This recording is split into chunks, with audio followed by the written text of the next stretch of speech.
दादा तू काय करतोय? मी महादेवांना जल अर्पण करतोय. आज आपण इकडे का आलोय? कारण की आज महाशिवरात्र आहे.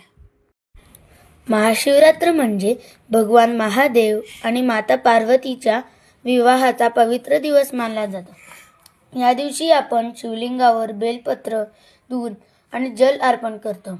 या दिवशी लोक उपवास, रुद्राभिषेक आणि ओम नमः शिवायचा जप करतात. चल, महाशिवरात्रीच्या निमित्ताने आपण एक श्लोक म्हणूया.